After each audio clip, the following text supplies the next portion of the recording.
दोस्तों जिस दिन से आधार यूपीआई की शुरुआत हुई थी उस दिन से अब तक पूरी 1 साल हो चुकी है।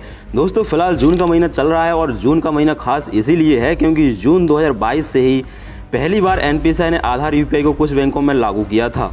जून के महीने में ही एक साथ 7 बैंकों में आधार यूपीआई फीचर आया था।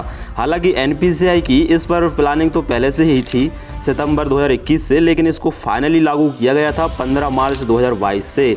उसके बाद लगभग 2 से 3 महीने में यानी कि जून 2022 में से 7 बैंकों में लागू कर दिया गया था और उसके बाद एक एक करके कुछ बैंकों में और शुरू होता गया और इस तरह से अब तक टोटल लगभग 30 से 35 बैंकों में आधार यूपीआई का फीचर अभी तक लागू है। लेकिन दोस्तों बात यहाँ पर ये आती है कि अब बाकी की सभी बैंकों में क्यों नहीं आया और अगर नहीं आया तो कब तक आएगा बाकी की सभी बैंकों में है। इसका जवाब दोस्तों एकदम क्लियर तो बिल्कुल भी नहीं है। इसका क्लियरिफिकेशन ना तो एनपीसीआई ने किया है अभी तक और ना ही बैंकों ने।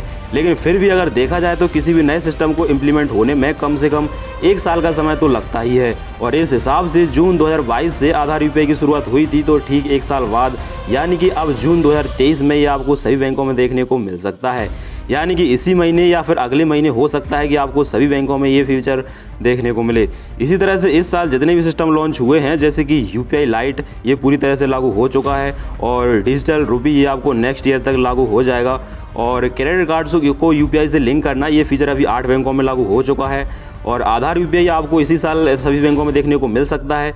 तो वीडियो बनाने का मकसद यही था कि कुछ लोगों के ये कमेंट्स थे कि आधार यूपीआई पर 1 साल हो चुका है तो क्या आधार यूपीआई इस महीने आएगा, क्या एनपीसीआई से कोई नोटिफिकेशन आया है इस पर और स्टेट बैंक ऑफ इंडिया में कब तक आएगा। तो फिलहाल इस पर एनपीसीआई का कोई नोटिफिकेशन नहीं है। जैसे ही कोई न्यूज़ आती है तो मैं आपको वीडियो के जरिए बता दूंगा, लेकिन इसके लिए आपको चैनल को सब्सक्राइब करके रखना होगा। मिलते हैं किसी अगली वीडियो में। जय हिंद।